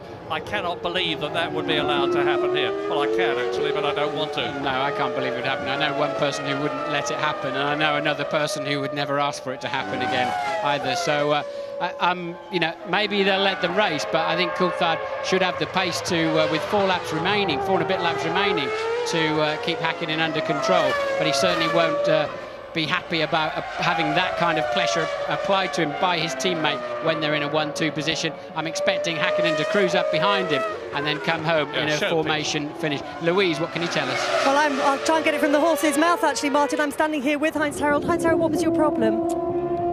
I think that's the same problem like in Imola. I'm stuck again in 6th gear. We had a problem with the gearbox software. Well, a mechanical piece was actually causing a problem, so that's it. And tell us about your tactics. You decided to go for a 2-stop. Was that the right way to go? We would have finished, probably, yes. Yeah. But it would have been difficult anyway to keep up with McLaren and Ferrari, so we had to drive a very aggressive race. I couldn't get past Barrichello at the beginning. It is impossible here in Silverstone really to have overtaking. This is the main thing, so the race has to be made in the pits. Thanks, Heinz-Harald. Lap 57, and you're looking at the battle now between Jacques Villeneuve, who's 6th, and Jarno Trulli in the other Jordan. So Frentzen's just retired and lost the chance of a point for himself. Jarno Trulli wants the team at least to have a point, and to do that he's got to get past Jacques Villeneuve that is leading him. And we're on lap 57. Yes, and Villeneuve locking a front and then snaking the rear out of the Abbey chicane. Mika Hakkinen absolutely flying on a 1:26.2. The gap now just, oh look, Trulli goes through. Trulli makes a move into Priory. Villeneuve, I think, with some kind of braking problem. We saw him struggling into the Abbey chicane before. Trulli going into that point scoring position. But James, what can you tell us? Well, Hakkinen's got one idea. His McLaren team have got quite another. They're just about to show him a pit board saying easy. He's going far too quickly for their liking. It would appear that Ron Dennis has it in mind for them to finish 1-2 today, with Coulthard first and Hakkinen second. But, well, we'll see what Hakkinen has in mind.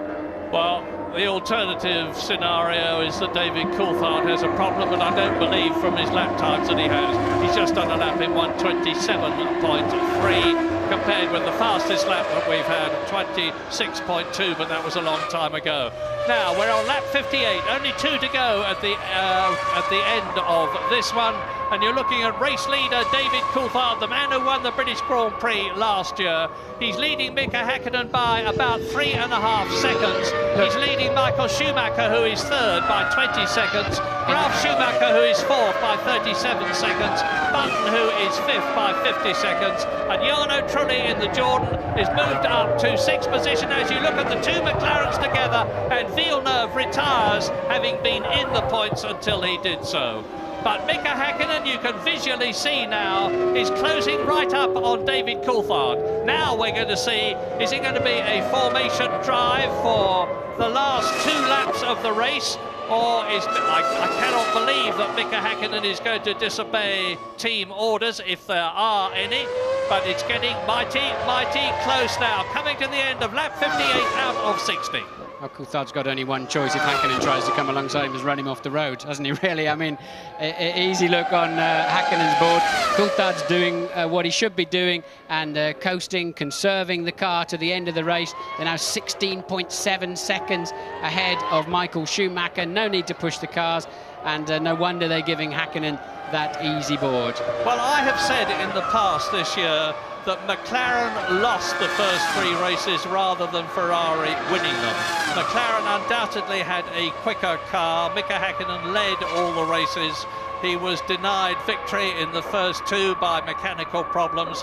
It's certainly proving that they've got the quicker car here in terms of race distance, because remember, Rubens Barrichello may have been ahead, but he was only just ahead. And to finish first you have to finish. He hasn't done so. We're on lap 59 now. Only 1 to go at the end of it. It is going to be a McLaren showpiece finish, but Michael Schumacher is holding the flag and waving it hard for Ferrari. 3rd position, ahead of his brother Button and Trulli. Still 4.5 miles, though, Murray, for those 2 McLarens, and as we know, anything can happen towards the end of a Grand Prix as everything is stressed and stretched. So many parts of these cars are just thrown away. They're designed to complete a Grand Prix. They've put on fresh and new this morning, having been tested on the bench somewhere, maybe even run for a few kilometres in a car. But, you know, the cars are designed to finish not much more than a Grand Prix. But now I think Häkkinen will steady his pace. I'm sure he was just trying to frighten Coulthard off the road if he had half a chance. I don't think he'll be making any kind of attack. And Michael Schumacher is attacking. He's just gone through the first sector fastest of all. He is, after all, those 20 seconds behind Coulthard. I won't say I can't see the point of it, but he's obviously hoping for something dramatic to happen. There he is. It's a terrific lap that he's doing, but just under 2 seconds between the first 2, and they are now on their 60th and last lap. A comeback by McLaren with the prospect of first place for David Coulthard for the 2nd year in succession. A 2nd place for Mika Häkkinen, as he had at Imola for the San Marino Grand Prix. They're coming up behind Giancarlo Fisichella, who is 7th. Textbook drive here from David Coulthard. Kept his nose clean in the early stages. Knew he was carrying a lot of fuel, of course. The McLaren people, I think, really did get the strategy spot on. Ferrari put a good strategy into Michael Schumacher, but a very, very good one from his 5th position on the grid. But he got shoveled out at the start, and it's cost him dearly.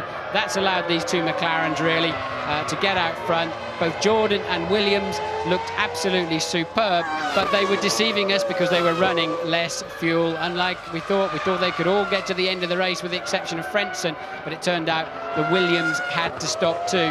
But it still leaves Jenson Button in a solid and excellent 5th position, and his teammate Ralf Schumacher now 16 seconds ahead of him. Jenson fading a little bit towards the end now, but in 4th position. Brother Michael in 3rd. Häkkinen now pegged it over the line. Goes David Coulthard wins the British Grand Prix by just 1.4 seconds from Mika Häkkinen. A McLaren 1-2, a maximum 16 points in the Constructors' Championship. But there remains the fly in the ointment as far as McLaren is concerned, and it's a mighty big fly. Michael Schumacher, 3rd for Ferrari after a brilliant drive, starting with a very, very heavy fuel load.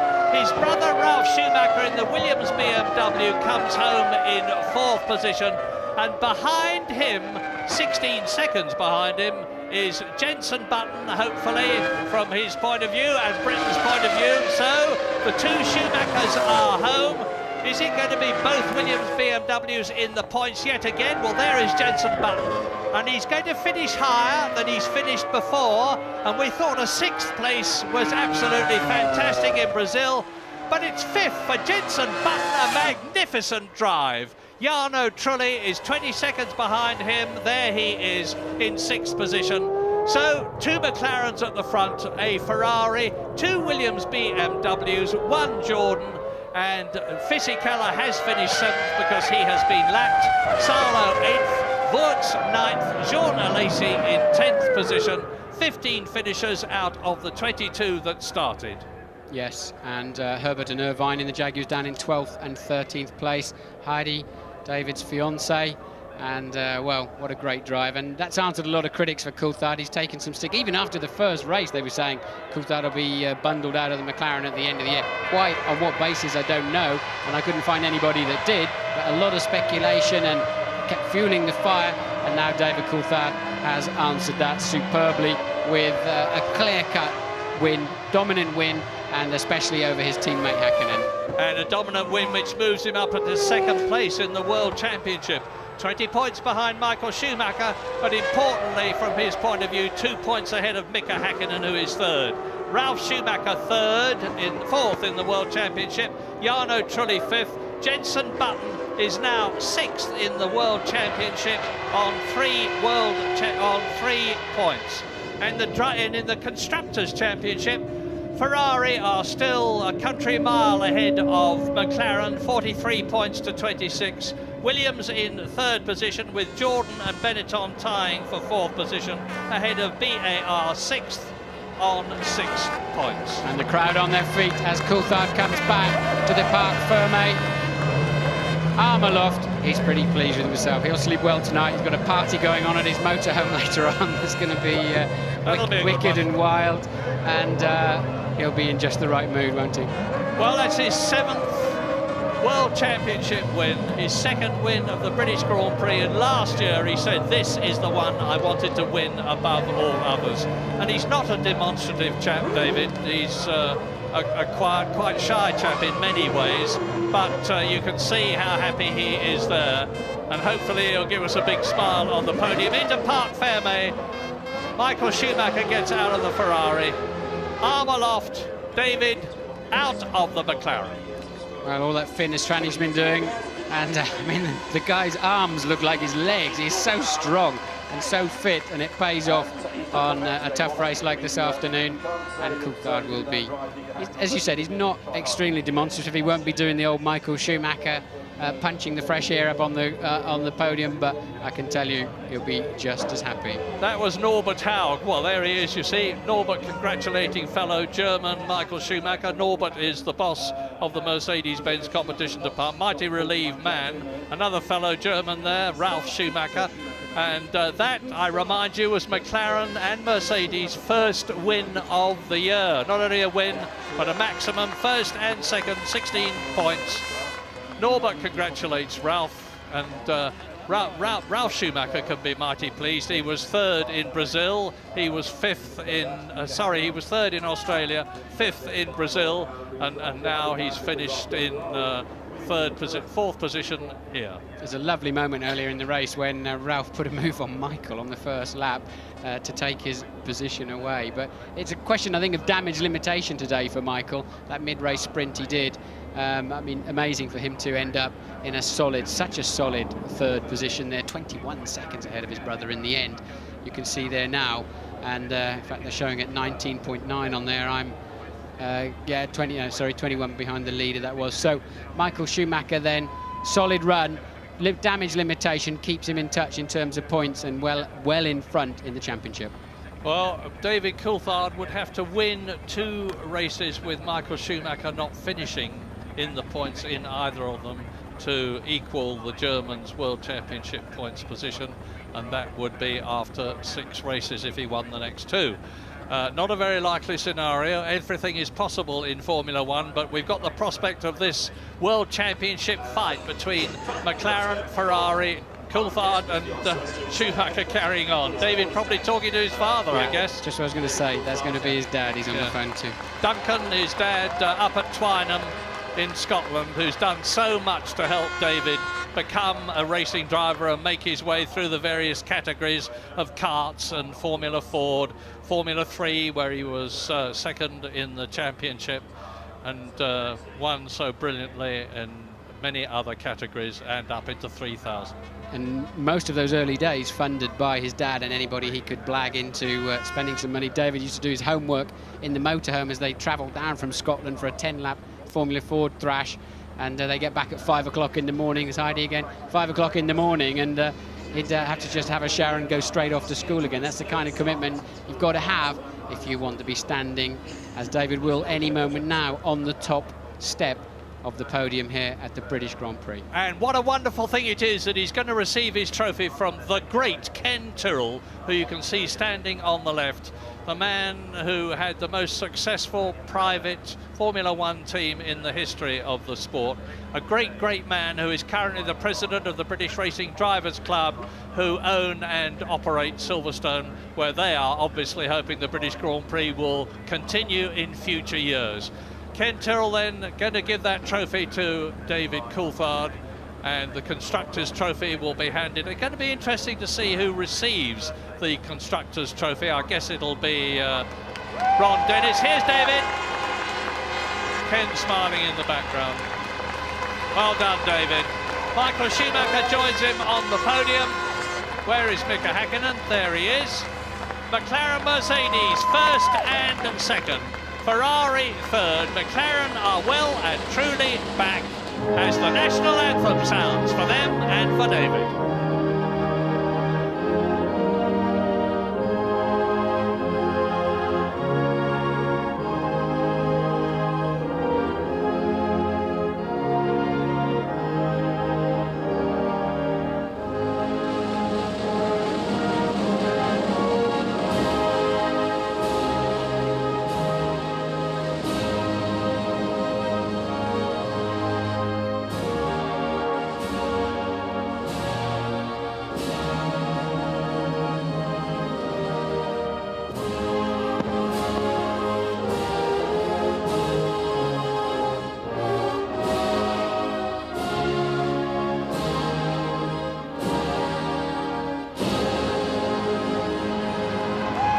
Great day for Britain.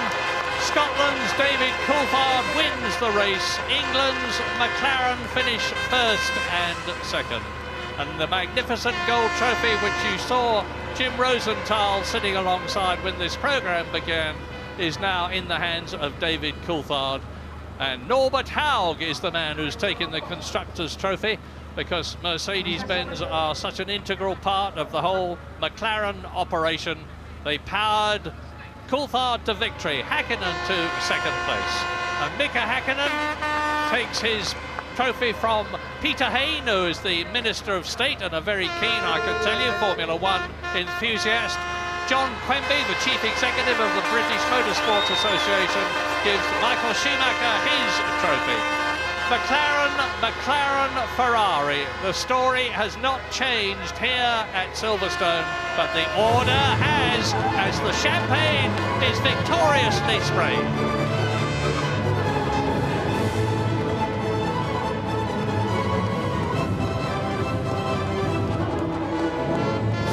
Well, enjoy it, David. You have deserved every drop of it. And I suppose if you're soaked in champagne, it's a lovely feeling if you're being soaked in champagne, because you've done what Mercedes-Benz, McLaren, Coulthard, Häkkinen, and of course, Michael Schumacher have done here at Silverstone. We had a pretty unpleasant run-up to today in the form of weather. Sadly, I suspect a lot of people will not have succeeded in getting in. They've missed a great race. The banked, serried ranks of spectators that you saw just there have enjoyed every second of it. Now they will be making their way home saying, Silverstone 2000, I was there.